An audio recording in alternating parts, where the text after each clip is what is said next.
Entonces, la sesión anterior ya habíamos empezado a introducir un poco la teoría de los campos magnéticos y circuitos magnéticos, ¿no? Habíamos hablado de pues, que realmente lo que nos interesa es hablar de los fenómenos asociados de transporte de campos magnéticos por medio de un medio en el cual tenga características no fácil transporte de esa energía magnética, ¿no? De esos campos, para transformar dos tipos de energía u otras aplicaciones que veremos adelante, ¿sí?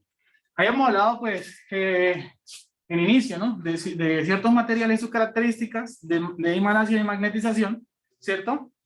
Que lo habíamos hablado en tres grandes grupos, ¿no? Los diamagnéticos, los paramagnéticos, que al final de este último grupo son los que presentan mejores características de emanación, ¿sí? Y que no solamente eso, que cuando entre sesión un campo magnético, bueno, ganan sus características de emanación, pero cuando se retira el campo, las conservan aún así.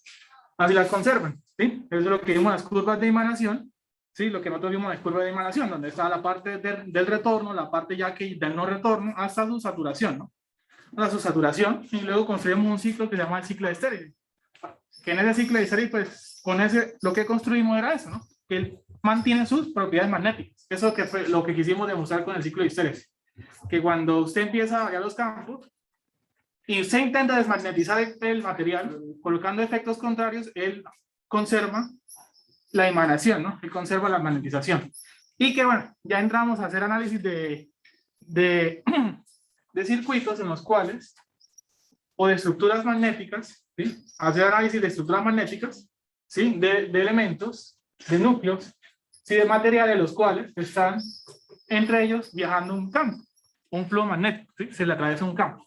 Entonces, la idea de eso al final era, a partir de esto, cómo sacar una analogía de análisis, ¿sí? Entonces, ahí vienen las ecuaciones de Maxwell, ¿cierto? Que nos permitía analizar todo esto, qué es lo que sucedía ahí, cómo se va a comportar, y obteníamos un análogo de circuito eléctrico, ¿no? Que en muchos de los casos, esas analogías nos van a funcionar, ¿sí? Pero no siempre con esa misma exactitud como lo resolvieron en circuito, ¿no? Porque lo que nosotros vimos en la curva de Stirling, ¿no? Eso es una propiedad BH que es multievaluada. Sí, multievaluada. Para un valor de tengo posibles H, ¿sí? Sí, que uno hace lo que hace la aproximación y agarra la zona central. Entonces, podemos encontrarnos de estos dos tipos de problemas que vamos a solucionar ahorita. El primero, digamos que, ¿qué es lo que dice a continuación? ¿Sí? Usted tiene esa estructura acá, ¿sí? Ese material magnético, ¿sí? Eso de acá es un sólido, ¿sí? Una estructura magnética en el cual, miren que aquí tienen como que tres columnas, la columna izquierda, la columna central y la columna a la derecha. Desde el punto de vista de sus dimensiones geométricas, podemos observar que esta zona, o sea, es decir, de aquí hasta acá, toda esta barra, todo esto acá, y todo esto acá, y todo esto acá, tienen la misma dimensión superficial, ¿sí? Es decir que, de un punto de vista, pues esto y su profundidad son iguales, ¿sí? ¿Cierto? Es decir que la área superficial de acá es la misma para todos. Pero acá, el área superficial en esta sección es un poquito diferente. Es un poquito diferente. ¿Por qué? Porque si se pueden dar cuenta, aquí está más ancho, ¿sí?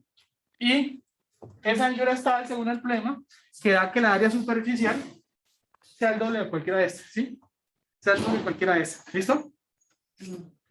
Acá en el centro hay un arrollamiento, en el cual, en ese arrollamiento aquí se conecta una fuente, en este caso de corriente continua, y eso, como aquí hay un circuito cerrado, va a producir una corriente, ¿sí? Va a producir una corriente. Y esa corriente está viajando por acá, produce un campo, y ese campo, como está atravesando por un material en un área superficial, hay un flujo, básicamente. Y miren esta trayectoria, y que nosotros nos preocupamos más por ver el viaje del flujo desde el punto de vista de la longitud media del material, ¿no? Recuerde que si usted quiere ser más realista con esos problemas, usted tendría que hacer, que es un problema más gráfico, es un problema como de mapeo, de ver toda la línea de flujo que va a pasar por todo el material. Se complica más la cosa, los cálculos son más exigentes, ¿sí? Pero la exactitud, acá es una aproximación, lo cual nos permite cálculos más sencillos, no una alta proximidad, pero funciona para lo que nos interesa. Es bastante funcional y siempre se ha utilizado así, ¿sí? Y que pues también las razones de por qué utilizar la longitud media, ¿no? lo que llamamos la estructura toroidal, porque a medida que usted va avanzando, pues la intensidad se hace menor, ¿sí? Entonces, digamos que usted tiene esa sección, una sección cualquiera, ¿sí? Usted puede, una sección cualquiera, y usted cómo interpreta esto. Mira que aquí el flujo, digamos que desde el punto de vista de la longitud media, las líneas de flujo, tiene que por acá, como si tuviera divisiones, ¿no? Como si tuviera divisiones. Y que entonces usted puede pasar esto que está acá a un modelo de circuito eléctrico, ¿no? A un modelo de circuito eléctrico. ¿Y usted cómo va a pasar? Pues mire, básicamente la estructura se la da las longitudes medias, ¿no? Básicamente la estructura se la da las longitudes medias. Entonces, ¿cómo se la da? ¿O cómo se la entrega? Entonces, usted mira las longitudes medias y tal cual como está la longitud media, usted va a tratar de calcar ese circuito eléctrico, ¿sí? Entonces, por ahora voy a hacerlo así. Entonces, digamos que nuestra forma del circuito eléctrico va a ser de esta manera. Bueno, disculpen acá que me haya torcido. Muchas gracias.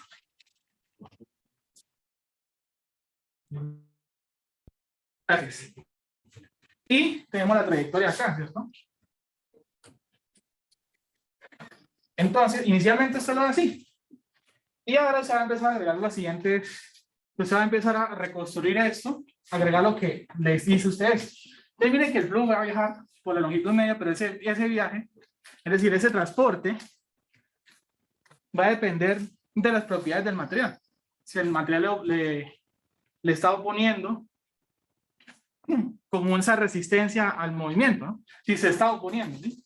Que eso que es como la resistencia eléctrica, nosotros lo llamamos ¿qué? La reluctancia, que el punto de vista de las dimensiones físicas, ¿usted cómo la ve? La longitud media que usted quiera analizar, ¿cierto? Sobre la permeabilidad, sobre la sección transversal que usted quiera analizar, ¿sí? Entonces miren que usted puede verlo de muchas maneras, ¿sí? Usted lo ve acá, usted puede sacar, por ejemplo, todas las reluctancias que usted quiera, eso va a depender de las medidas que usted tome.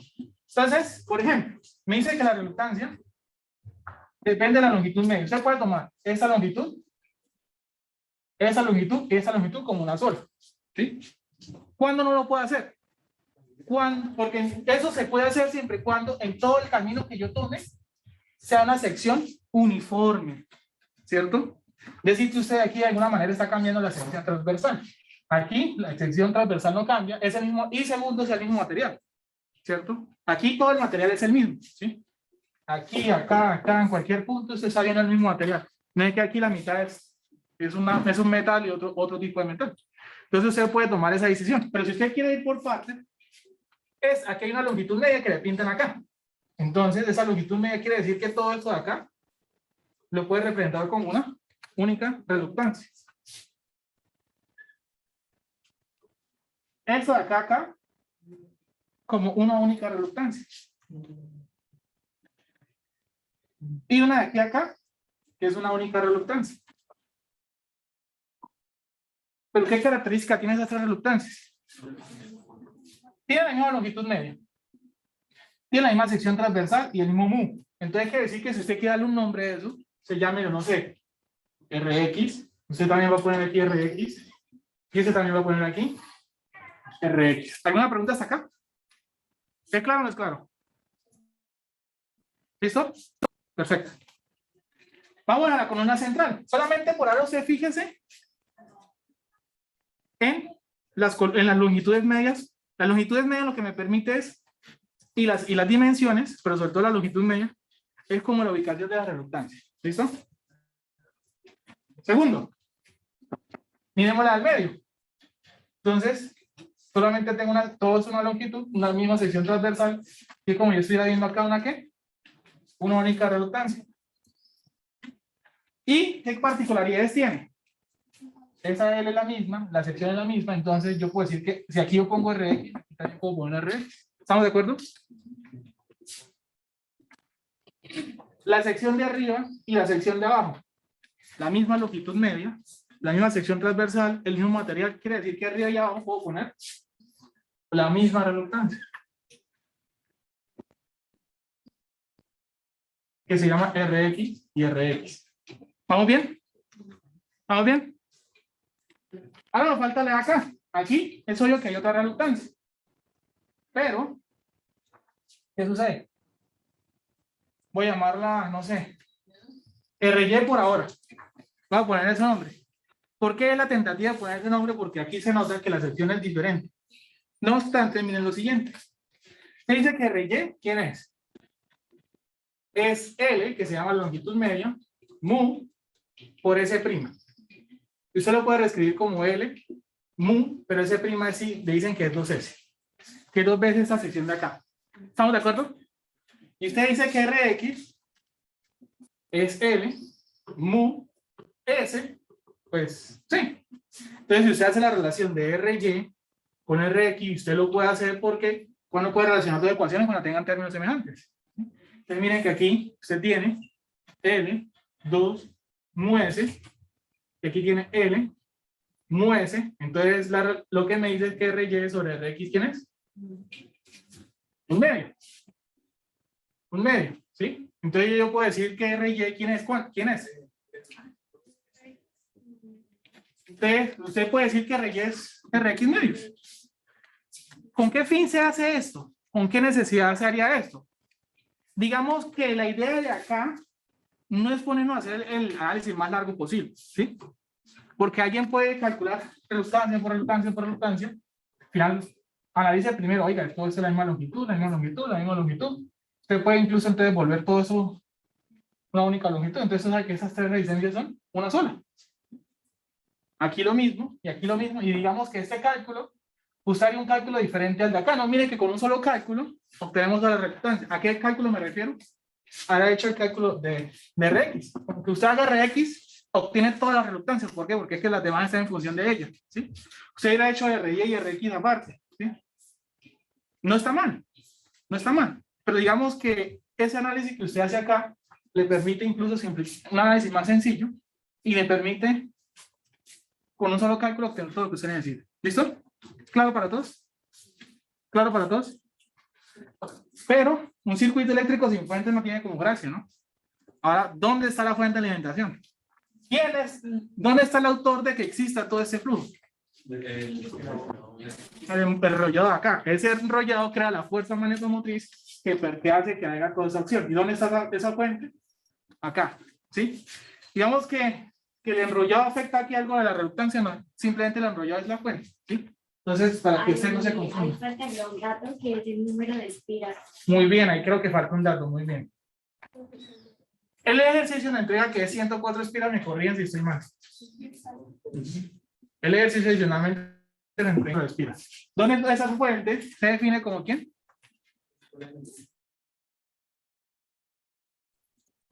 Que ya la definimos como N por I. N por I. Y ese flujo que viaja en el centro, ¿sí? Digamos que aquí hay un flujo 1. Y es claro que es así, porque la corriente viene haciendo esto, ley de la mano derecha, el pulgar va hacia arriba.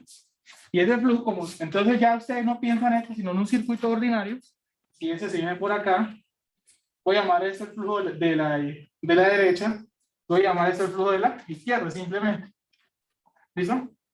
Simplemente, ¿por qué?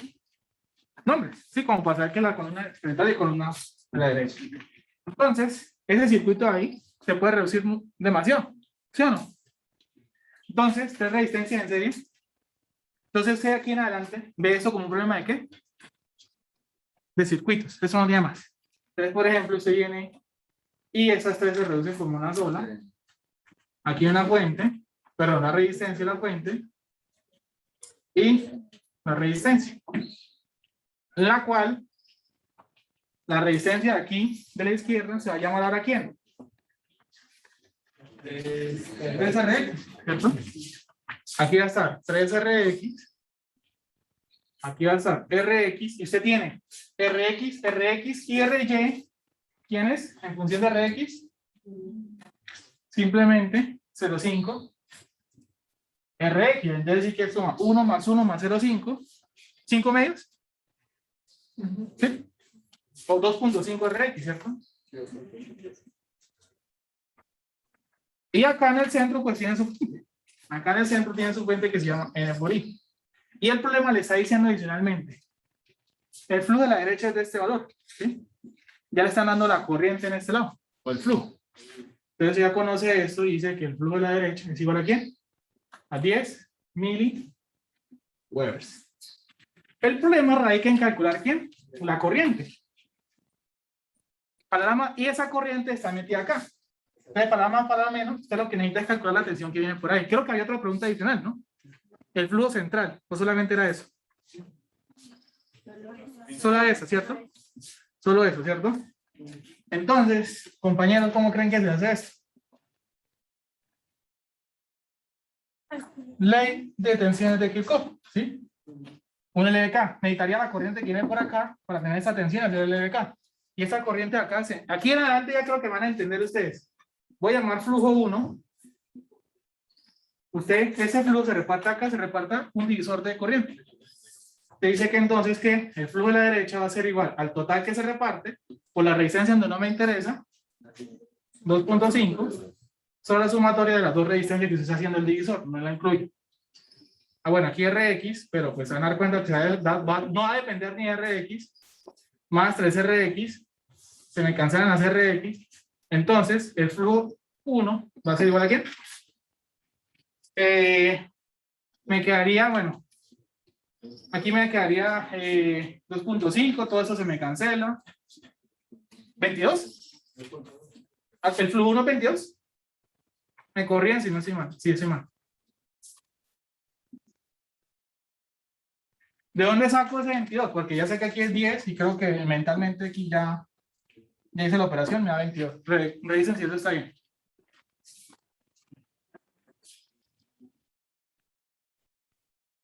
Bueno. Entonces se sabe que acá, pues las Rx, lo que voy a poner acá, se nos van a cancelar y al final nos va a quedar como phi1 en función de phi d, phi sub d, pero phi sub d ya lo conoce. Entonces de aquí usted obtiene esa relación. ¿Y qué gana usted con eso? Usted viene, hace aquí un LDK, ¿cierto? Hace aquí un LDK acá.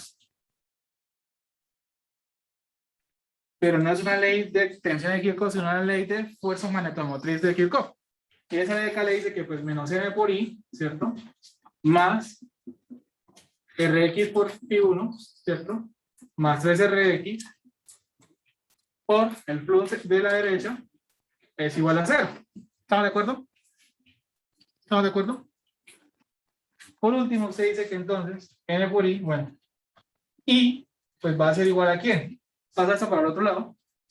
Y se tiene que es Rx phi1, factor de quién? Aquí pues, bueno, phi d realmente. Vamos a hablar así como phi d. O bueno, da igual. Da igual, simplemente, no lo compliquemos tanto, es Rx por phi1 más 3Rx por phi sub d dividido entre m. ¿Dónde voy a encerrar en este momento la información que ya tengo y la que necesitamos calcular? Esa información ya se tiene, esa información ya se tiene, esa información ya se tiene, y lo único que no hace falta calcular es el señor de acá, que es la reductancia en X. La mencionamos mucho, pero no la calculamos. Pero simplemente usted viene y dice que es igual a ¿quién? La longitud media, ¿cierto? Que es de 10 centímetros, es decir, 10 por 10 a la menos 2. Dividido entre mu. Recuerden que mu es igual a mu, perdón, a mu 0 por mu r. Donde mu r es la relativa, ustedes ya se lo vieron, que también se les suele, bueno, aquí colocaron epsilon. El problema realmente es mu, epsilon no tiene nada que ver acá. Que sería entonces 400 por mu 0, que es 4pi por 10 a la menos 7. ¿Cierto? Por el valor de ¿quién? De la sección transversal, que es 10 centímetros al cuadrado, es decir, 10 por 10 a la menos 4. Y aquí usted obtiene su Rx. ¿Y eso cuánto le da?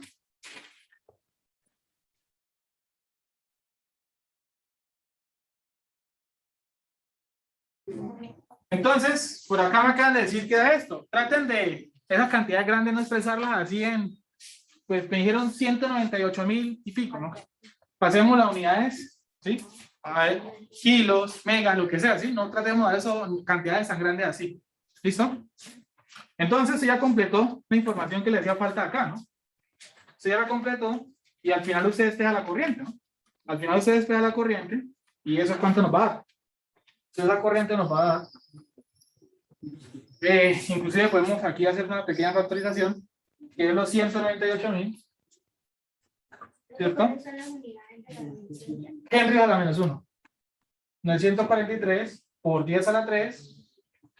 Sí, porque mira que aquí tiene Rx y Rx, lo que estoy haciendo es factorizar. Divido entre N, que es 100, ¿qué es cuánto? 104.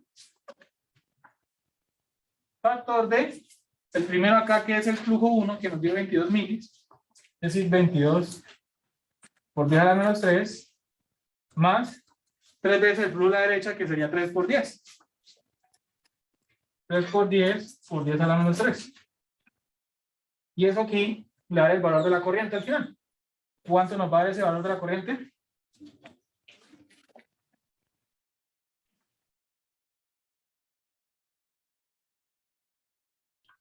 Usted necesita 99,4 amperes totalmente para que pasen por esas espiras y producir el flujo que le está pidiendo a la derecha. Eso es lo que le dice la interpretación del problema. Y con eso, pues, lo solucionamos. ¿Listo? Ustedes le dicen que tiene un circuito magnético, ¿cierto? En ese circuito magnético, nomás la forma, pero me dicen que en toda la forma del circuito magnético tiene una sección uniforme, la longitud media, una curva de emanación y una información acá. Entonces, antes de mirar todos estos datos, usted debe conocer lo siguiente, ¿no? Usted ya sabe que en el circuito magnético le van a dar una estructura sólida, cerrada, ¿no? Entonces se puede poner cualquier estructura, por ejemplo, no sé, en forma de ola, ¿sí? Cualquiera que usted quiera. Y usted conoce que esa estructura, lo que estamos pintando ahí, ¿qué es? Es un material ferromagnético, en el cual usted le va a enrollar unas espiras, ¿cierto?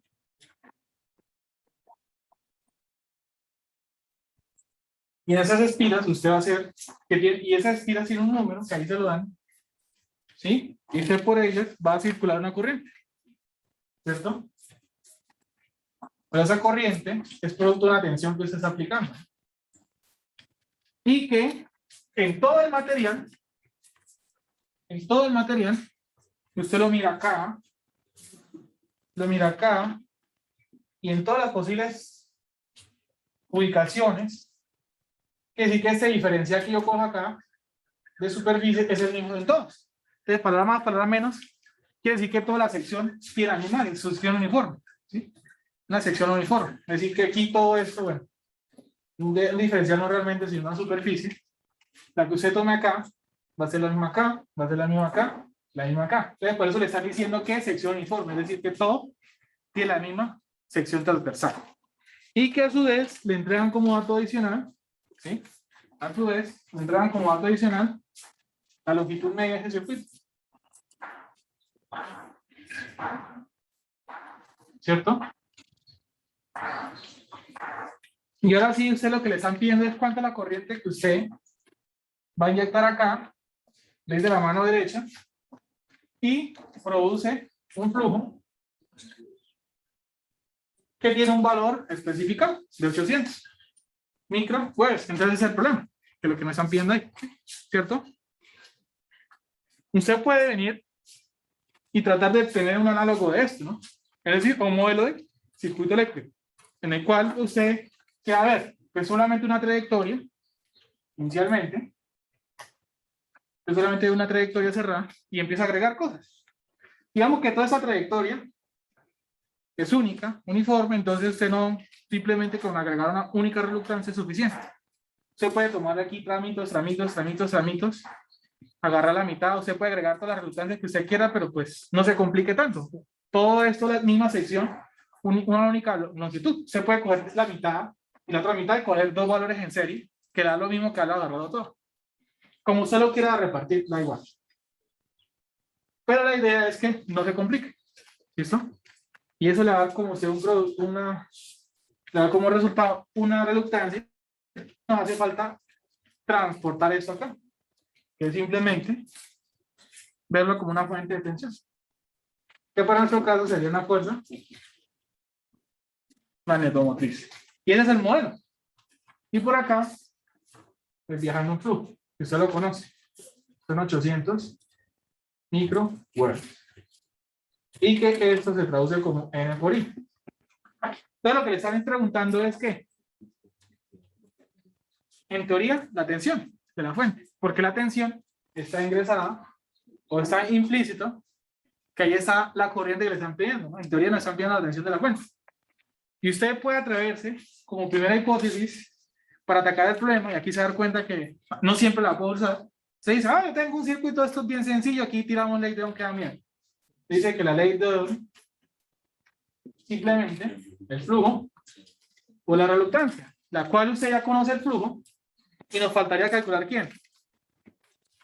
La reluctancia, y recuerde que la ecuación, o la expresión que se la permite calcular, le dice que necesita la longitud media. Se le tiene. Necesita la sección transversal. Más se le tiene. Y un mu. Pero ese mu viene con compañía. Mu R, mu 0. Pero usted no conoce mu R. No lo conoce. No se lo dan. Entonces, digamos que por acá, esa hipótesis inicial no nos está funcionando. Hay una incógnita que no conocemos.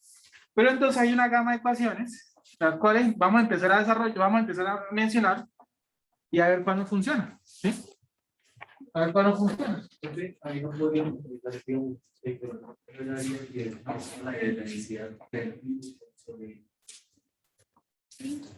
Muy bien. La cuestión es esa, ¿no? ¿Cuál era el problema para nosotros acá?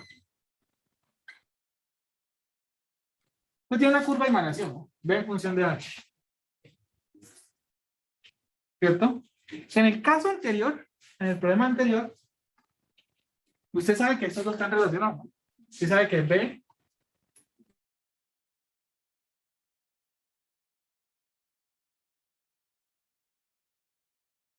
es igual a H, y esa es la relación, y conocían el mu. Nos lo daban en ese punto en específico. Pero aquí nosotros no sabemos cuál punto específico estamos trabajando. ¿Sí? Aquí no sabemos cuál punto en específico estamos trabajando. Nos dieron toda la curva acá. Pero ahora necesitamos averiguar en qué punto específico estamos trabajando. ¿Sí? No obstante, de aquí partimos, ¿no? De aquí vamos a partir. ¿Sí? De aquí vamos a partir. Vamos a sacar más ecuaciones y mirar qué pasa. Entonces, por ejemplo, el flujo que está acá está relacionado con el P. Entre esto y esto están relacionados. ¿Por qué? Simplemente es B por S. ¿Sí? Ahora vamos a meter con la definición de la integral. ¿Sí? Y usted conocería B. ¿Lo conoce? ¿Sí o no? El B lo conoce. ¿Cuánto valdría el B? Entonces se dice que B es igual al flujo sobre la superficie, el flujo que es 800 por 10 a la menos 6, y dentro de la superficie que nos dio ¿cuánto? 8 centímetros, es decir, 8 por 10 a la menos 4, y esto nos da como resultado un Tesla. 1. ¿Estamos de acuerdo? Corroboren si el cálculo no me quedó mal. Listo. B igual a 1. Listo, ¿usted conoce el B? ¿Lo conoció? ¿Usted conoció el B? ¿Qué ganamos con esa información? ¿No? Conocemos una curva. Quiere decir que usted tiene un punto acá, el cual es azul, con un valor de H, ¿cierto? Voy a llamarlo un BX, un HX. Entonces, usted tendría que conocer. Usted, por ejemplo, si tiene la curva, usted viene a ubicar este B y coge el H respectivo, ¿sí? El H respectivo, y usted dirá, pues bueno, yo con ese H respectivo, ¿cierto? Pues puedo obtener el mu. Y el mu me lo traigo para acá. Una forma de verlo, ¿cierto? Pero entonces usted dice, bueno, si me dan la curva, a ojo. Si me dan los datos, a ojo. Pero me dan la ecuación. Ah, listo. Entonces, agarra eso de acá, lo define con esta ecuación. Se dice entonces, donde está B, reemplazado por 1. 1 es igual a 1.55 por H, 77 más H, y aquí despeja H, y aquí simplemente despeja H.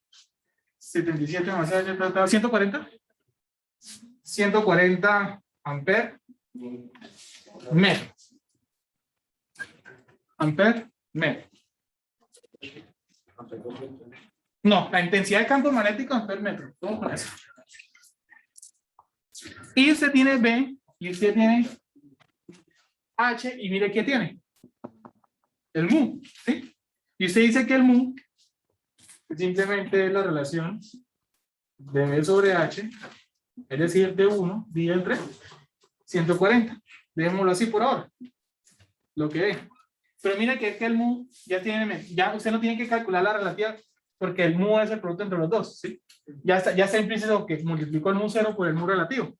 Usted ya tendría la reluctancia, ¿cierto? Usted ya tendría, en teoría, usted podría decir que la reluctancia es igual a la longitud media que nos da ¿cuánto? 0.3 metros, dividido entre el mu, que es 1 sobre 140, perdón. Y eso usted lo multiplica por la sección transversal que nos dio 8 por 10 a la ¿qué? Menos 4. ¿Cuánto nos da la reluctancia? ¿Cuánto nos da la reluctancia?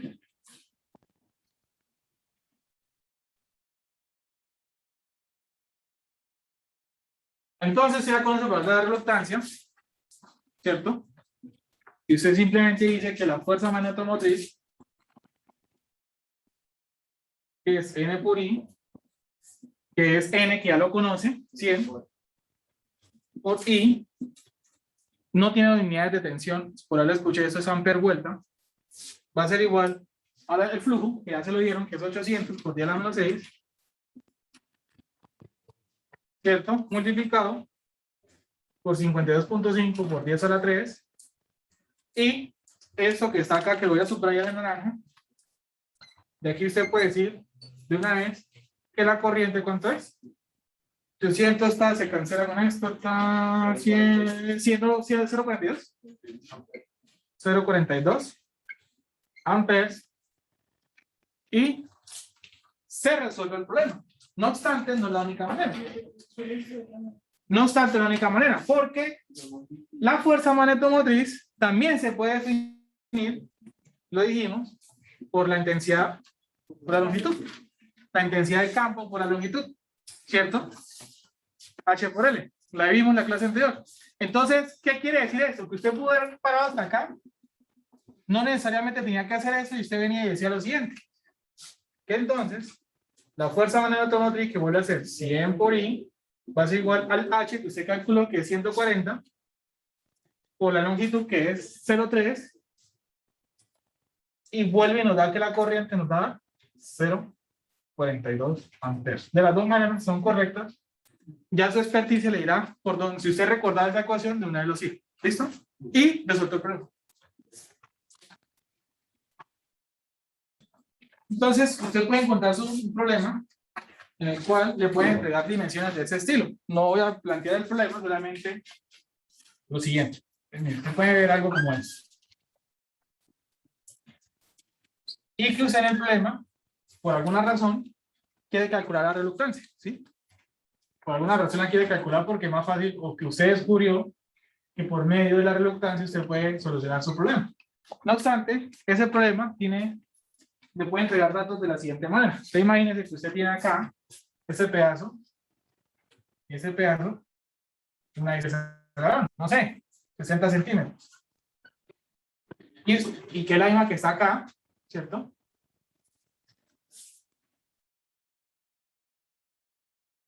Y usted le dan, por ejemplo, este pedacito de acá. Voy a poner, no sé, 40 centímetros, que es el mismo que está acá. Ponga usted aquí 40 centímetros. Y que es el mismo que está acá. ¿Listo? Que será el mismo que está acá. Y que aquí también siguen habiendo. Entonces, 60 centímetros. ¿Listo? ¿Estamos de acuerdo? ¿Se entiende el gráfico? Entonces digamos que usted tiene las secciones de acá, como que las secciones del cuadradito pequeño, todas son iguales, 60, 60, 60, y tienen estas esquinitas. Y usted sabe, pues le interesa, para su cálculo, obtener esa línea roja que se está delineando, que sería nuestra longitud media, ¿cierto? Y usted sabe que todas las secciones uniformes, supóngalo así, ¿sí? Supóngalo así, que todas sus secciones son uniformes, ¿sí? ¿Qué quiere decir? Que ese pedacito de acá, que lo voy a poner así, por ejemplo, este pedacito aquí acá, es el mismo pedacito que hay de acá a acá, y no, que está acá, ¿sí? Es decir que en estos puntos, que voy a poner aquí grande, la distancia entre punto, punto, punto, punto, punto, punto, punto, punto, es la misma. ¿Listo? Y si la sección es uniforme, lo único que quiere decir es que usted puede calcular una única resultancia. Usted lo puede calcular por bloque, la de acá, la de acá, la de acá, la de acá. ¿Cuál va a ser la diferencia? O bueno, ninguna diferencia, pues aquí la resultancia que usted calcula acá, la que usted calcula acá, acá y acá va a ser la misma.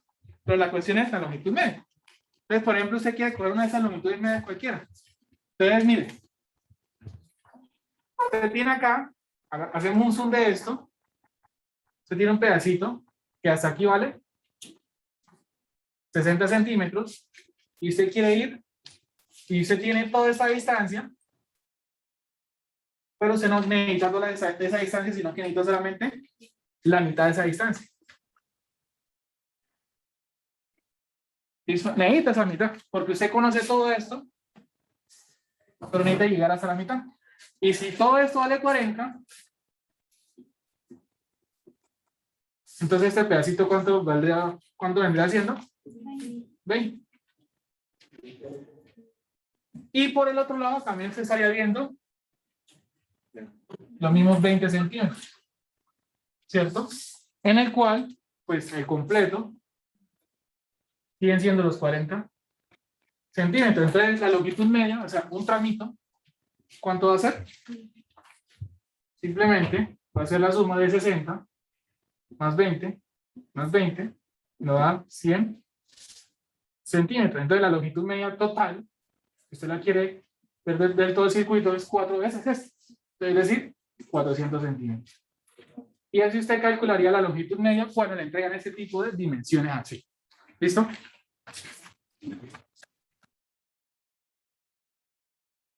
Oh, no caigan en esas casas. Usted tiene un pedacito cualquiera, vamos a hacer un zoom, en el cual pues realmente eso tiene una profundidad. Entonces su sección transversal realmente es esta, ¿no? Esa que estoy pintando aquí en rojo. En el cual va a depender de esta distancia, llámela A, y esa distancia se va a llamar P de profundidad. Entonces, por ejemplo, la sección transversal acá, ¿quién va a ser? Esta distancia por la profundidad. La sección transversal aquí, ¿quién va a ser? Esta distancia, voy a pintarla acá. La sección acá va a ser esta distancia por la profundidad. Esta sección de aquí, ¿quién va a ser? Esa sección, perdón, esta distancia por la profundidad. Depende porque pues puede que usted tenga áreas diferentes, no, perdón, secciones diferentes. Entonces tenga mucho cuidado con eso. No vaya a hacer el producto de eso, por eso que no tiene ningún sentido. Es la área transversal. Recuerde que eso es un material sólido. Eso es un sólido. Tiene una profundidad. ¿Listo?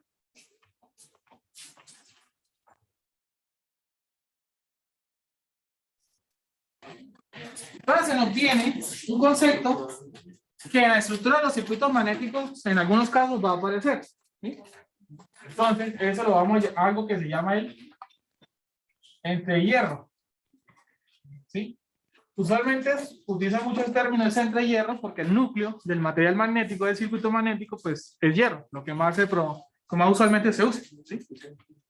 O que hay un espacio, básicamente no, el entrehierro ya lo vamos a entender, pero no necesariamente siempre va a ser un entrehierro, ¿no? O sea, de material, ¿sí? Que también se les debe llamar el AECAP, por los siglas en inglés. Pero ¿eso qué es? Se puede tener una sección de circuito magnético. Se puede tener un circuito magnético.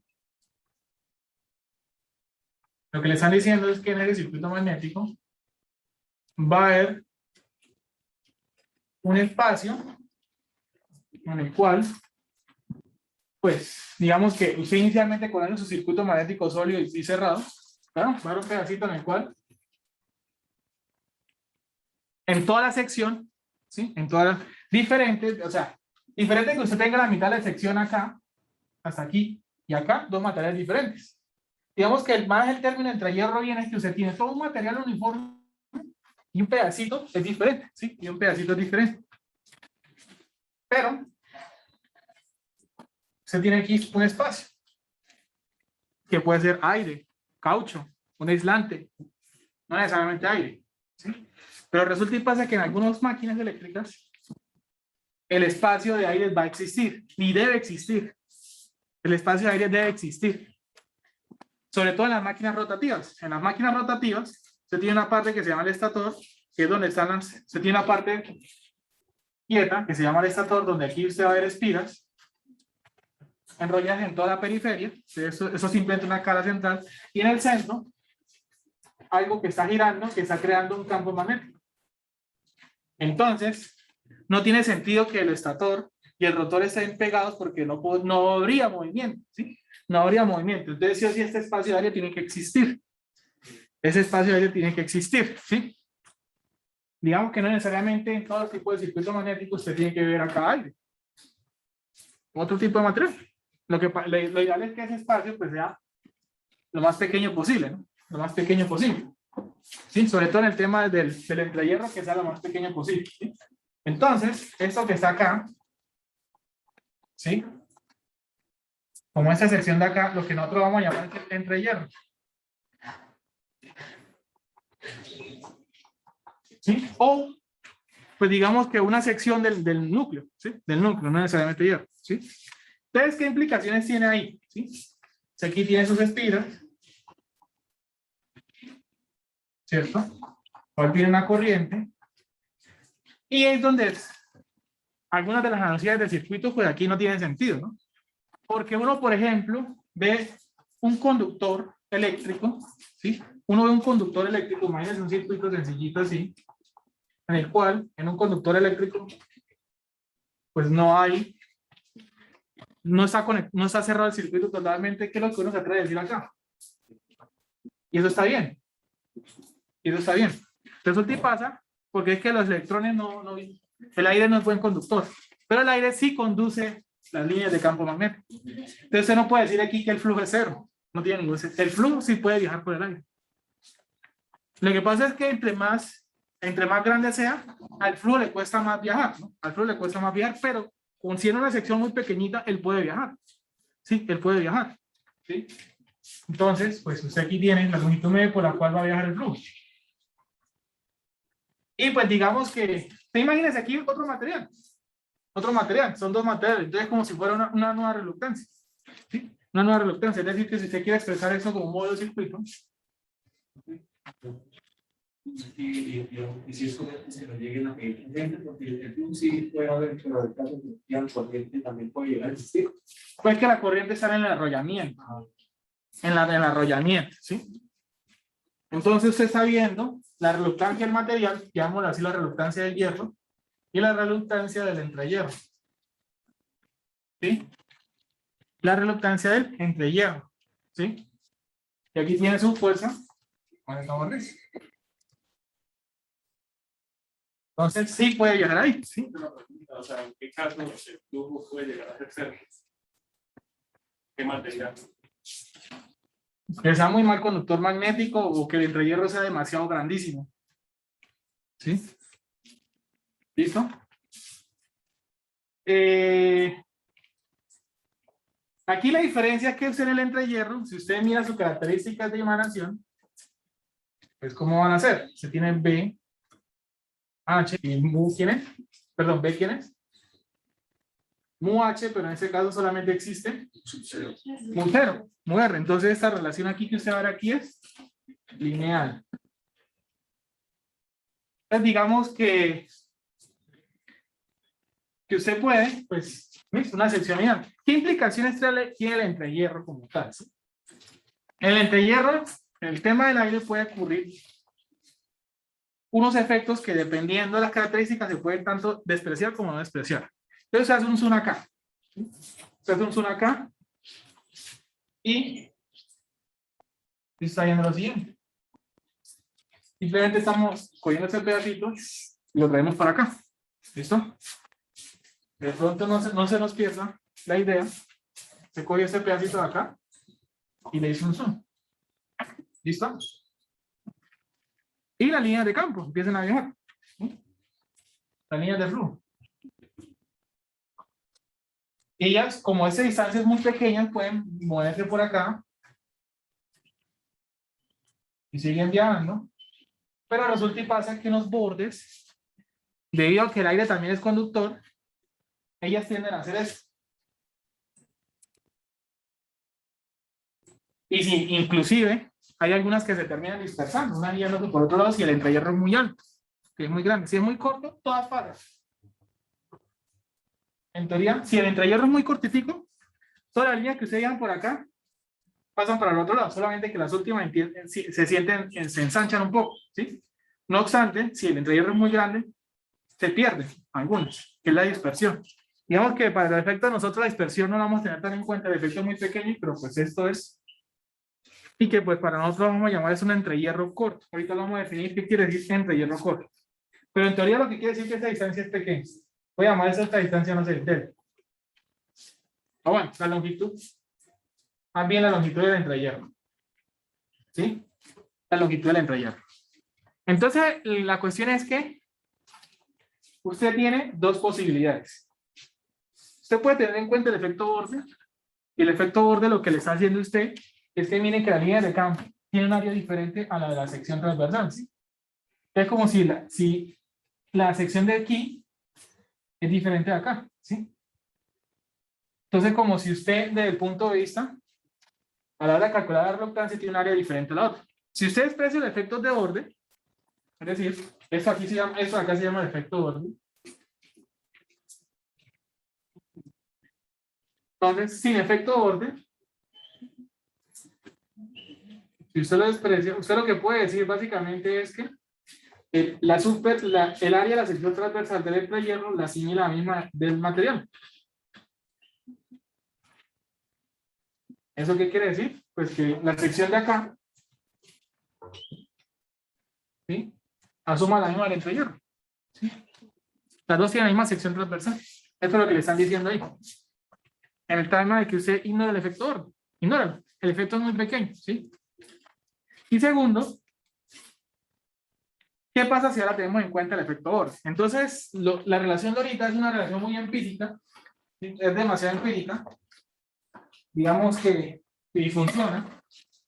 Y le dice que usted, ¿cómo calcula el área efectiva el área real por la cual están enviando las líneas de campo? ¿Qué quiere decir el área efectiva, el área real? Pues tenga en cuenta todo el ensanchamiento, ¿sí? Pues el área no efectiva es como si usted asumiera que eso no existiera, ¿sí? Entonces usted puede agarrar cualquier material, imagínense que cualquier sección del material, o sea, de esto, puede comportarse así, y lo que dicen es que, pues una de las aproximaciones, que pues el área efectiva del entrehierro, que es lo que estoy pintando aquí en azul, esa distancia, le dan una distancia que llama un delta.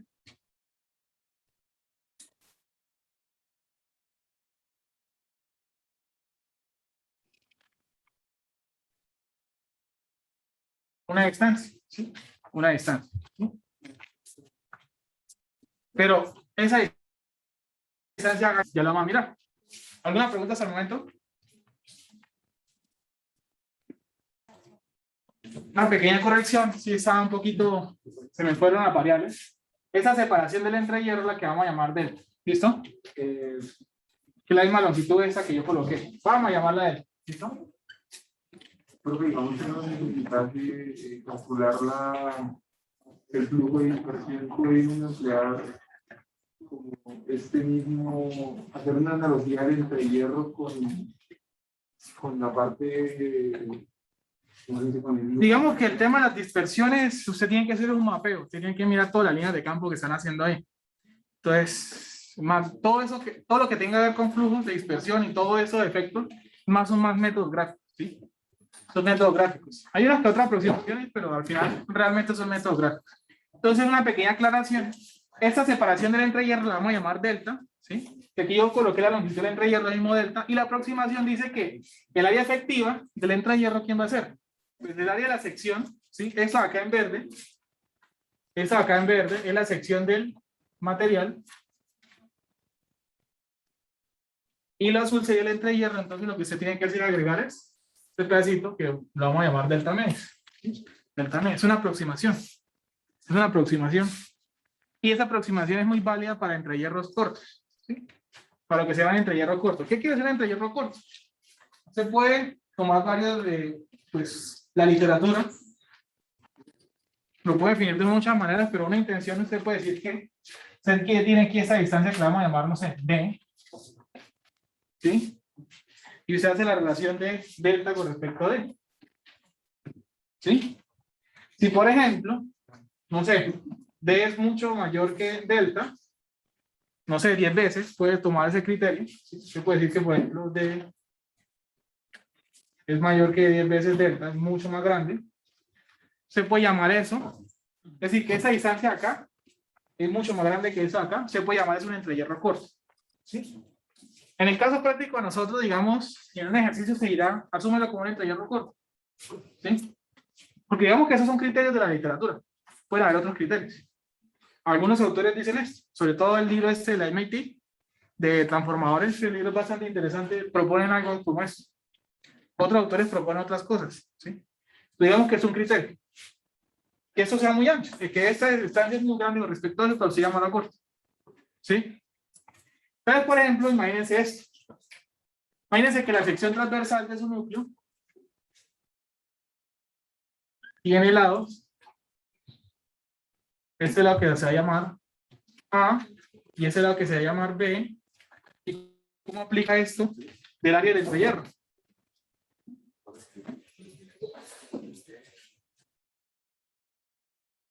Perdón.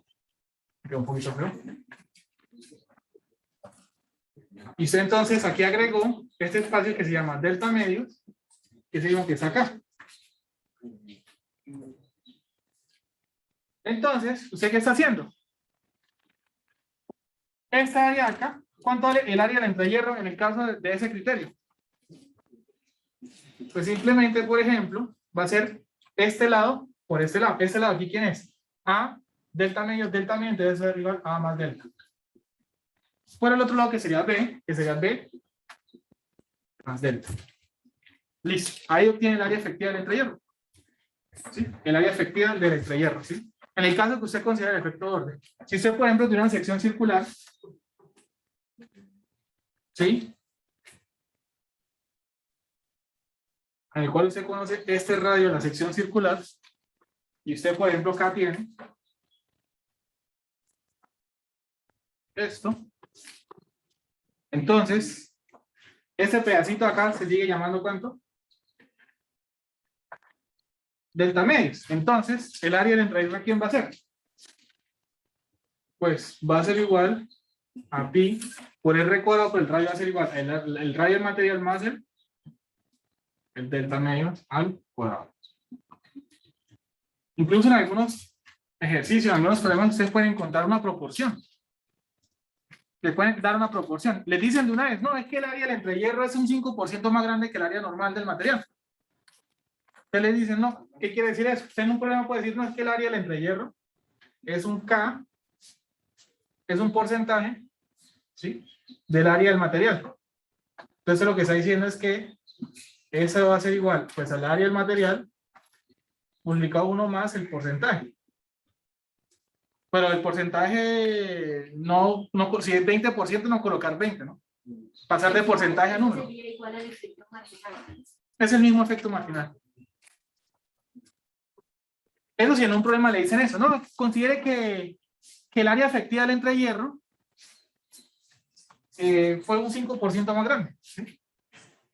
Fue un 5% más grande. Entonces ya saben que el área del material, agrégale un poquito más. Pero entonces a lo que quiero llegar es que en el entrehierro lo que va a suceder es que el área efectiva de las líneas de campo, de las líneas de flujo, también, pues hace que pues la sección transversal del material o del aire, pues usted si quiere calcular una reluctancia acá, usted quiere tener en cuenta esta área efectiva siempre y cuando dos condiciones, ¿no? Uno, pues entrehierro corto y le digan que tenga en cuenta el efecto borde. Si le dicen no tenga en cuenta el efecto borde, pues usted ya puede decir que estos dos son iguales. Si dicen que lo tenga en cuenta, entonces le tienen que dar el criterio. usted puede utilizar ese criterio dependiendo de la sección que usted tenga o de una vez que le digan en el problema, oiga, tenga en cuenta esto. Adicional a eso, con respecto al material, usted puede hacer lo siguiente, ¿no? Con respecto al material, se puede hacer lo siguiente. Llamemos toda esa sección roja L medio. ¿Sí? Toda la sección roja quiere decir que pasa incluso por el entrehierro, ¿sí? Pasa incluso por el entrehierro, ¿sí? Usted tiene dos reluctancias. Entonces, por ejemplo, si quiere mirar la reluctancia del material, por ejemplo en el hierro, ¿qué dice la definición? Longitud media, ¿cierto? Dividido entre el mu sobre la sección transversal, ¿sí? Entonces usted puede tener dos opciones, que son las siguientes. La opción número 1, voy a llamar esto LX. LX simplemente puede ser toda la sección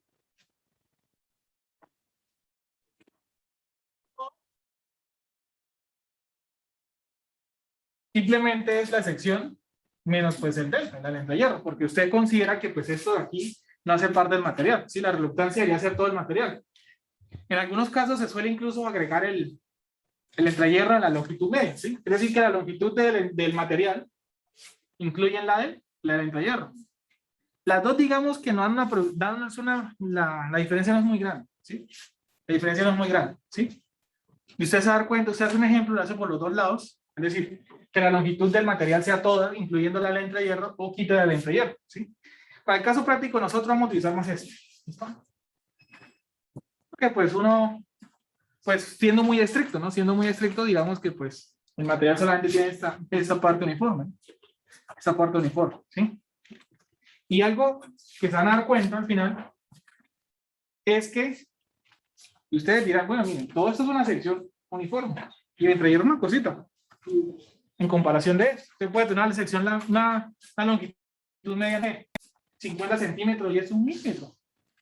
Y aún así, pasa lo siguiente y se van a dar cuenta. Como la reluctancia es inversamente proporcional al mu, quiere decir que en el aire el mu es muy pequeño.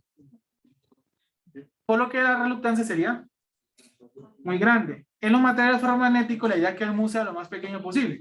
Para que la reluctancia, perdón, que sea lo más grande posible, para que la reluctancia sea muy baja y así el flujo pueda viajar. Entonces usted va a encontrar que la R en el entrehierro es mucho más grande que la del material. Y eso debido a que aquí mu pequeño y aquí mu grande. ¿Sí? Como el mu es más grande acá, quiere decir que la reluctancia es muy pequeña. Como aquí el mu es muy pequeña, la reluctancia es muy grande. Entonces la reluctancia del aire en comparación al hierro es muy grande. Quiere decir que toda la fuerza magnetomotriz, es decir, toda la tensión se viene para acá. Usted puede ver casos en que el 90% de la tensión se viene para acá y aquí no se viene. Pueden encontrar casos como este, que toda la tensión se viene para acá, al entrehierro. ¿Listo? Entonces digamos que eso es lo que en teoría se presentaría como el entrehierro. ¿Sí? Vamos a hacer un ejemplo.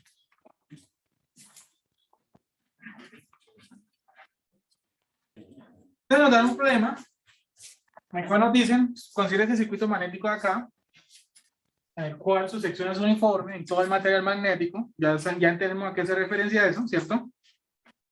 Y me dan el valor de su sección, esta S, usted sabe que es la misma que está acá, en todo, cualquier punto en el cual usted quiera hacer un corte transversal del material, ¿cierto? Me dan la longitud media del material, que es solamente la parte en azul, ¿cierto? Y me dan la distancia entre hierro, ¿sí? Aquí hay un entrehierro, ¿sí? Espacio de aire, en este caso. Me dicen que pues esta espira tiene, este enrollado tiene 203 espiras y que la densidad de campo en el entrehierro es 82 tesla, ¿sí?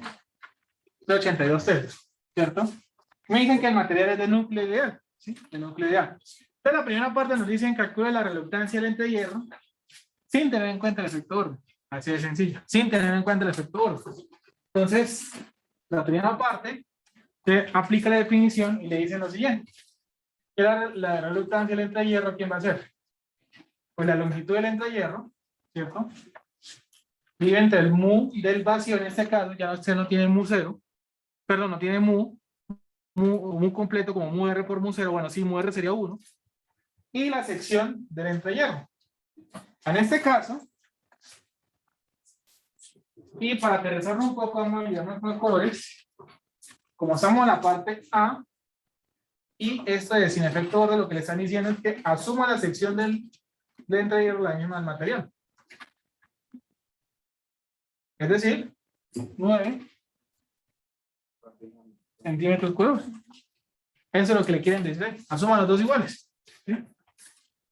Es lo que le están diciendo ahí. Por ende, pues, ya usted sabe que esta longitud también la llamamos delta. Y por ende, entonces, pues usted viene y dice que esa reluctancia del entrehierro va a ser ¿quién? 0.035 por 10 a la menos 2 y entre el mu 0 que es 4pi por 10 a la ¿qué? Menos 7 y lo multiplica por la sección que es 9 por 10 a la menos 4 y eso nos va a entregar como resultado ¿qué valor? ¿Y eso cuánto nos daría?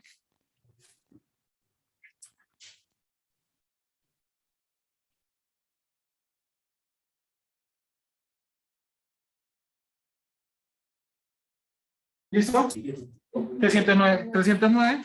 47. Por eso no, listo. Primera parte completada. ¿Alguna pregunta hasta acá? Sencillo, ¿cierto? Segunda parte. Ahora nos dicen calcular la corriente si se considera el efecto orden, ¿sí? Entonces, si usted quiere, por ejemplo, representar esto como un circuito, ¿qué es lo que tendría que hacer? Pues usted conoce que aquí pues hay una sola sección, una sola longitud, o bueno, dos longitudes, pero toda una sección uniforme, ¿sí? Usted pues inicialmente tiene toda esa longitud media, ¿cierto? En la cual pues usted está teniendo en cuenta pues la L más el delta. Lo único que va a diferenciar ¿qué es? Que aquí hay una única, digamos que para toda esa longitud media, ¿cierto? O va a haber una reluctancia, ¿sí? Que es la del material. Voy a llamarlo R del material. Y aquí estaría la reluctancia de quién? El entrehierro. Y aquí usted va a tener su fuente, ¿sí? Su fuente. ¿Cierto? Por la cual, por ahí va a transitar un ¿qué? Un flujo, ¿sí o no? Un flujo. Entonces, digamos que me están dando es la densidad de campo, pero la densidad de campo y el flujo estarían relacionadas entre sí, ¿no? Recuerden que entonces, ¿el flujo quién es? El flujo del entrehierro sería el B del entrehierro, la densidad de campo por la superficie del entrehierro. Pero en este caso nosotros ya sabemos que pues, el flujo del entrehierro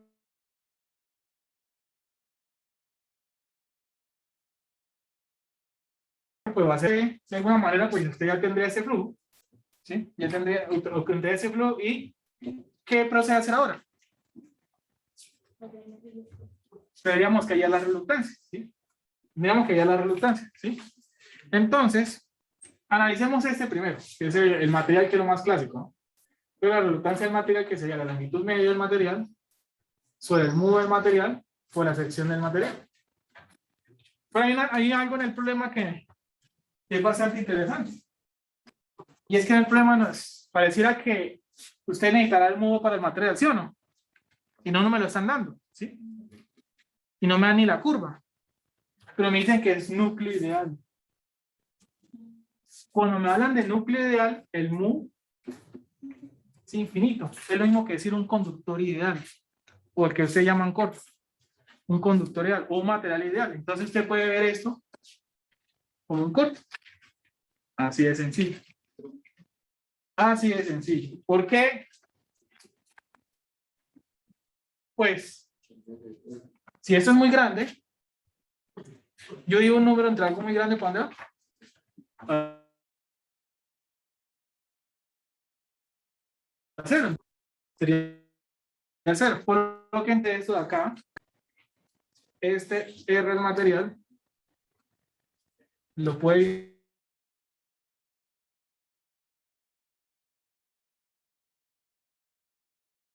visualizar la información para el mundo. Ah, pero es que es nuclear, perfecto.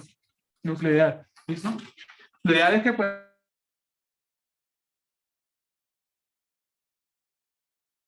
no haya, entonces solamente habrá una única reluctancia que sería la del entrehierro, ¿sí? Entonces la fuerza magnetomotriz está acá, ¿sí? Entonces ya sabemos que acá, esta sería cero. Bueno, cero, amper vuelta, y aquí sería la misma acá.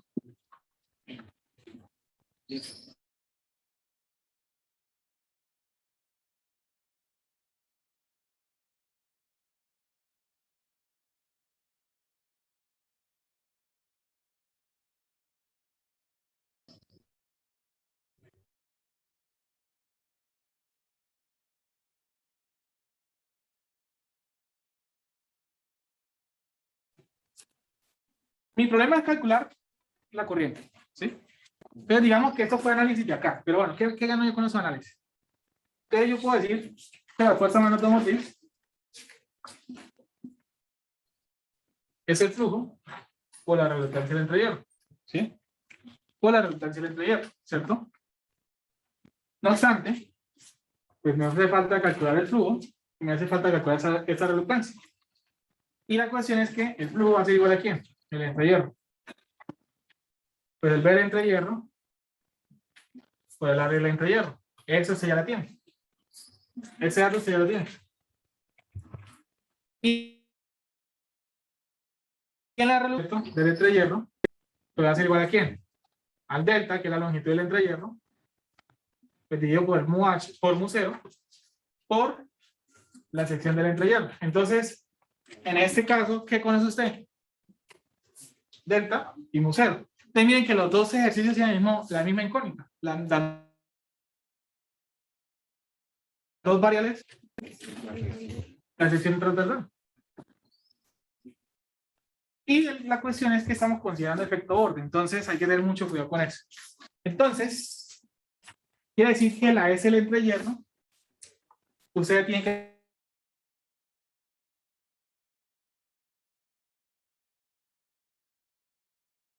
agregar el criterio del delta medio. Entonces, usted sabe que ustedes nos dieron lo siguiente, ¿no? Que la S del entrehierro, en ese caso, miren que la sección que nos pide es una sección circular, ¿sí? Es una sección circular. O que ahí se la pintaron circular en el problema. Entonces se sabe que es pi por la R efectiva al cuadrado, o sea, la R total, ¿no? La R total, ¿sí? ¿Dónde esa R? ¿Quién va a ser? La R del material, ¿sí?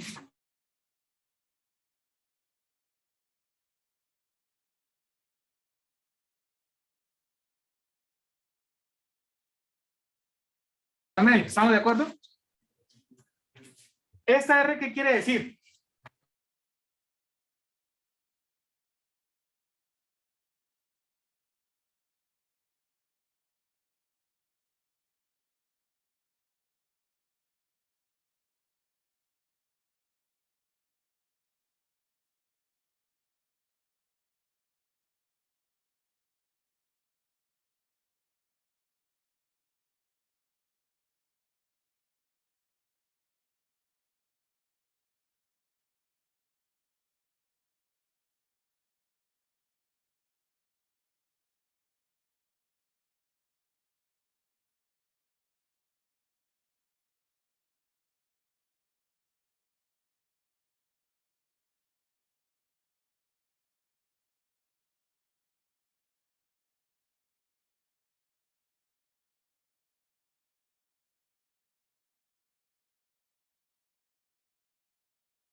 Listo. Entonces, si la sección del material, que son 9 centímetros cuadrados, y es circular, pues el área de un círculo, ¿sí o no?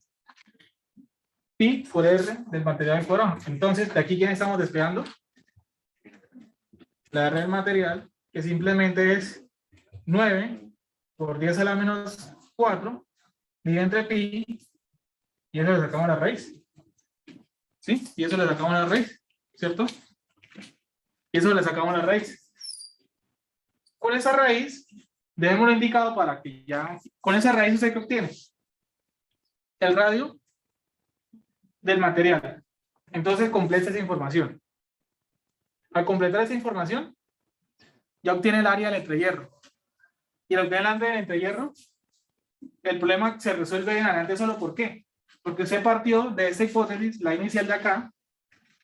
Entonces, en teoría, ya usted se le vuelve una cadena de solución, es decir, usted tiene esto, completa esto que está acá, lo necesita para obtener esto, y con eso usted tiene eso que está acá y eso que está acá, hace el producto, y eso es igual a ¿qué?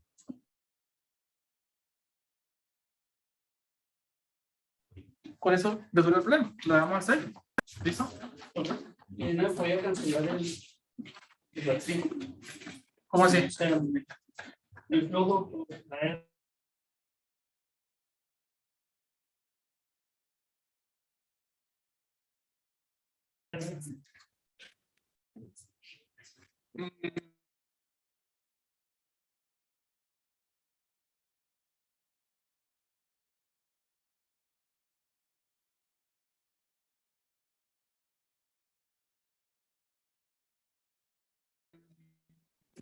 Listo.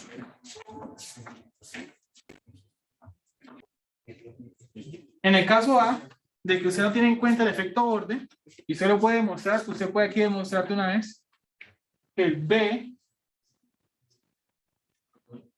en el material es el mismo B que el entrehierro. ¿Por qué? El flujo es el mismo en los dos lados, ¿estamos de acuerdo, sí o no? Vamos a poner acá, el flujo es el mismo para los dos lados. Quiere decir que el flujo, miren, aquí le decimos, el flujo del entrehierro es el mismo flujo del material, la misma corriente. Entonces, si usted viene para acá, ¿quién es el flujo? El B del material por la sección del material, y va a ser igual a ¿quién? Al B del entrehierro por la sección del entrehierro. ¿Ahora sí lo ven? Como en este caso, sin efecto borde, estas dos secciones son iguales, ¿qué estoy diciendo? Que son iguales. Eso siempre y cuando siempre tenga la misma secciones. Porque miren que ya las secciones son totalmente diferentes. ¿Listo?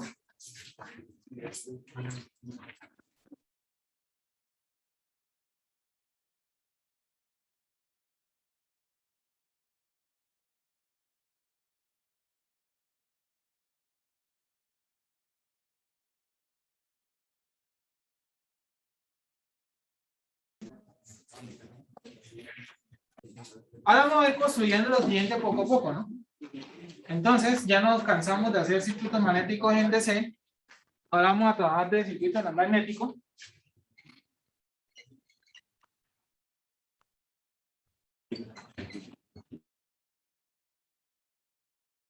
Pero, ¿y eso qué quiere decir? ¿Qué implica eso? ¿Sí? ¿Eso qué va a implicar ahora? Usted tiene aquí su sección.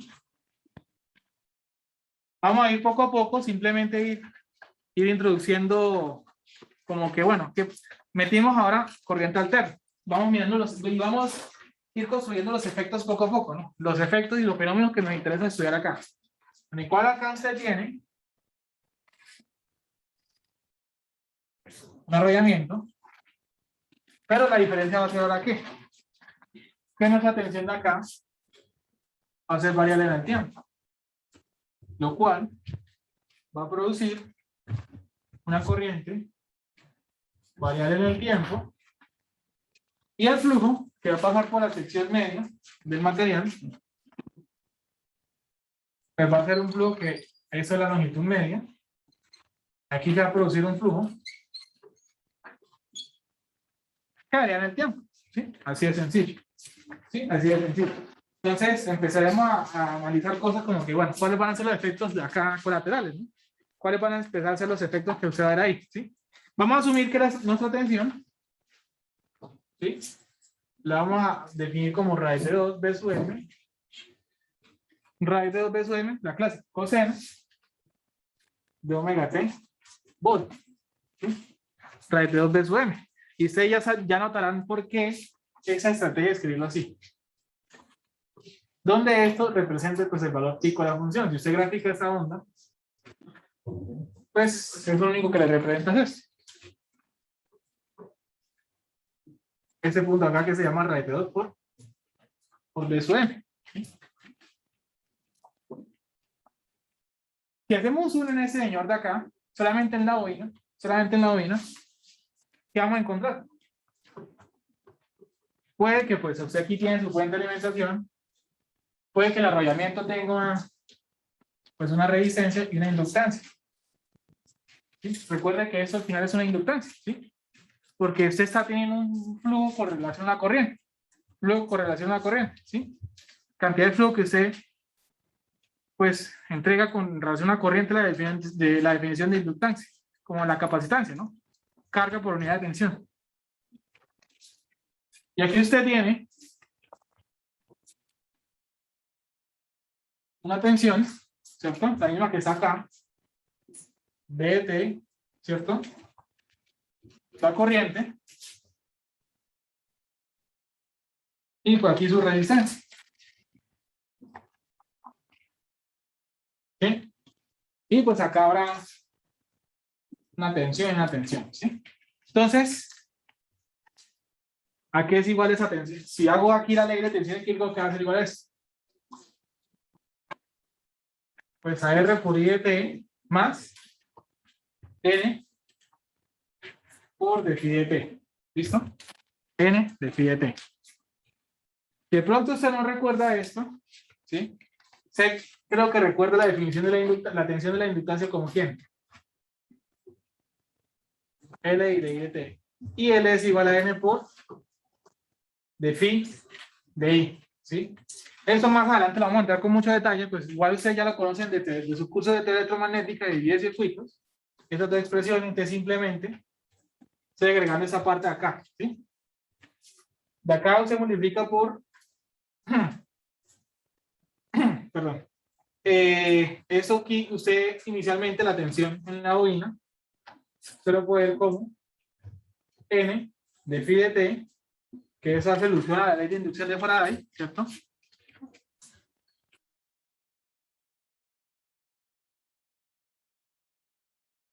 Lo vamos a ver como N de phi de T, usted lo que hace es que multiplica por DI y dentro de DI y obtiene esta que está acá, a partir de esto. ¿Listo? Digamos que esas tres ecuaciones, simplemente para usted saber que, bueno, la tensión clásica que usted conoce de circuitos, usted también la puede expresar acá. ¿De dónde aquí está la información? Pues esta definición de inductancia que conocemos de circuitos 1. Y eso por la ley de inducción de Faraday, que la vamos a entrar con más detalle. ¿Sí? ¿Usted tiene esto? Por ahora, ¿sí? Por ahora lo único que vamos a decir es que, para ir construyendo conceptos, vamos a asumir que esta resistencia es expresión. ¿Sí? Vamos a asumir la resistencia expresión, por lo que entonces esta caída de tensión, vamos a asumir 0. Entonces, toda la tensión que se le aplica de la fuente de alimentación iría al señor de acá. ¿Cierto? Entonces, usted lo que va a decir es que el flujo pues va a ser igual a 1 sobre n, ¿cierto? Por B de T, ¿cierto? Simplemente lo que estoy diciendo es, estoy asumiendo esto 0, no estoy teniendo en cuenta las pérdidas de la resistencia, la caída de tensión, pero la tensión es directamente eso, y aquí estoy esperando ese flujo. Aquí estoy esperando ese flujo. Coloque entonces el flujo, ¿quién va a ser? 1 sobre n, la integral, ¿sí? Desde 0 hasta un flujo máximo al que puedo llegar, ¿sí? Por la tensión que en este caso sería raíz de 2 B, ¿no? De omega t por dp. ¿Listo? Eso es lo que ahí se está diciendo. Bueno, inclusive no, por ahora no voy a poner límites de integración, porque lo que yo necesito es mirar ¿por qué no pongo los límites de integración? Porque simplemente estoy buscando una función del dominio del tiempo. Simplemente se está buscando una función en el dominio del tiempo, no la intervalos en un periodo. Sí, disculpen el error, ¿sí? Simplemente está buscando el flujo en el dominio del tiempo. Entonces, ojo que esto acá está en el dominio del tiempo, donde n es el número de espiras del arrollamiento, ¿sí? Si usted resuelve esa integral, ¿sí? Si usted resuelve toda esa integral, le va a dar como resultado que phi de t nos va a dar lo siguiente, ¿sí? No vamos a meter con tanto cálculo ahí. Nos va a dar raíz de 2 b sub m dividido entre n sobre omega por el seno de omega t. Ese sería el resultado que nos da, ¿sí? Simplemente es el resultado que nos da ahí, ¿sí? Esta función de acá, si usted la grafica, pues ¿qué es lo que está viendo? ¿Qué es lo que está viendo usted ahí? Pues una función sinusoidal, ¿sí o no? La cual, ese punto, que usted dice phi de t en función del tiempo. ¿Cuál es ese punto? ¿Quién va a ser? Digamos que sería el phi máximo. El máximo que pueda agarrar esa función. Y ese phi máximo, ¿dónde lo ve usted acá? La amplitud. Así de sencillo. ¿Sí? La amplitud. ¿Sí o no? La amplitud. Entonces está diciendo que el phi máximo, ¿quién es? Raíz de 2 b sub m sobre n sobre omega, ¿sí? N sobre omega, y que eso es lo mismo que decir entonces bm igual a n omega, ¿sí? Y entre raíz de 2, ¿sí? N omega y entre raíz de 2 por el flujo máximo, ¿estamos de acuerdo? Pero omega, ¿quién es? 2pi por frecuencia. Entonces esto nos va a dar que el b sub m es n, bueno, 2n pi por frecuencia sobre raíz de 2 por el flujo máximo, y pues digamos que con esa es la relación exacta. En algunos textos suelen hacer la operación n 2 sobre raíz de 2 como una aproximación. Como una aproximación. Ah, bueno, el 2 por pi por el raíz de 2 te hacen esta siguiente aproximación, que eso simplemente es 4.44 n f por el flujo máximo. Pero digamos que eso es una aproximación que hacen ahí en los textos. Realmente es la cantidad. Simplemente eso es una cantidad. Hacen esta aproximación porque 2 pi sobre raíz de 2 le puta eso, ¿sí? Pero realmente debería ser esto así, ¿no? Esto es una aproximación ahí que hacen los textos. ¿Qué quiere decir esto realmente? Toda esta información que sacamos acá. Primero, otra cosa antes de que se den cuenta. Antes de hacer aquí, para que se den cuenta.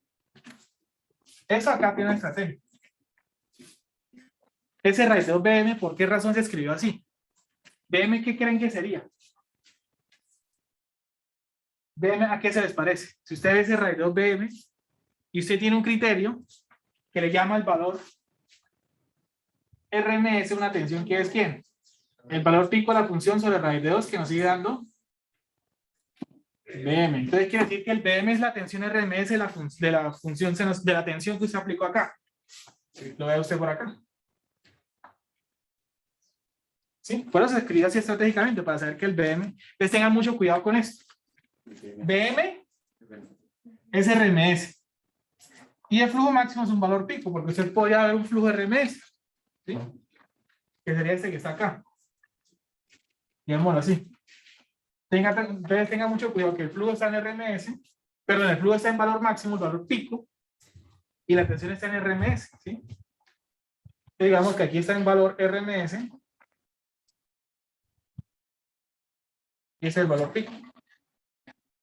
Entonces lo que nos quiere decir esto es que para usted buscar un flujo deseado, flujo deseado quiere decir, usted quiere ese comportamiento del flujo. Usted quiere un flujo con un comportamiento, ¿sí? En el flujo. ¿De qué depende ese comportamiento? Lo voy a cerrar acá. Yes. Entonces, para usted conseguir ese flujo deseado, ese comportamiento, la tensión que se va a aplicar va a depender de ¿quién? Del número de espiras, de la frecuencia y del flujo que usted quiere obtener, ¿sí? No depende ni siquiera de la forma de la onda. No está dependiendo de la forma de la onda. No se le están diciendo que depende de la forma de la onda. Entonces, va a depender de quién, del número de vueltas, de la frecuencia. Entonces, usted ya con esto, yo necesito un flujo máximo de tanto. Entonces, ¿cuánto es la tensión RMS que usted va a aplicar? O sea, que la calcule. ¿Sí? Con ciertas especificaciones en frecuencia, ¿sí? También, inclusive las dos consideran la misma frecuencia, ¿no? Si usted tiene una frecuencia de operación, en la tensión, la del flujo también va a tener la misma frecuencia, ¿sí?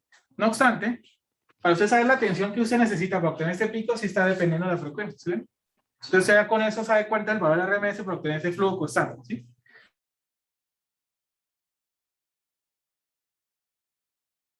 Bueno, ese es el valor máximo.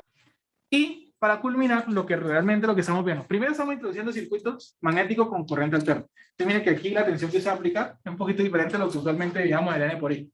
Se sigue manteniendo eso, pero un poquito diferente. Segundo, entonces la siguiente clase. Bueno, vamos a hacer un ejemplo con esto.